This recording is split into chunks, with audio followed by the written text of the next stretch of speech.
Hey everyone, welcome back to my channel, Homegrown Florida. I'm Katrina, and today we're going to be doing some work in the garden. We're going to be doing some cleanup of some of the extra branches and debris, and I even have some corn stalks from the corn that I harvested this spring. And I need to chip that stuff up so that I can use it in my compost pile and also in my garden as a cover for these summer heats.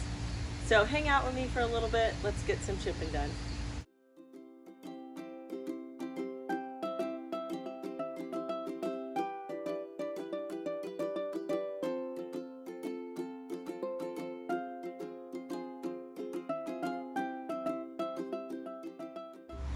So the chipper that I'm using today is a Sunjoe home chipper that I got from Amazon. I'll be sure to put the link in the description of this video so that you can see. I got it, and for what it does, it's really good.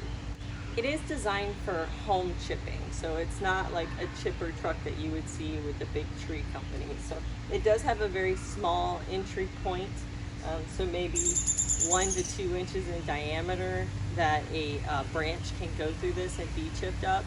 And you really have to do it one at a time. So it's ideal for a home chipper if you're just doing a small amount like what I'm doing.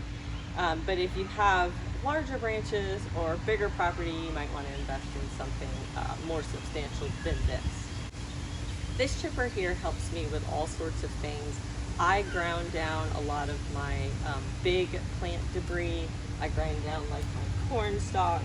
And then I also have this huge camper tree in my front yard that whenever we have a storm like we did last night, some of the dead branches will fall off, and I can chip those up, and then I basically have free mulch and free product and material to go in my compost bin.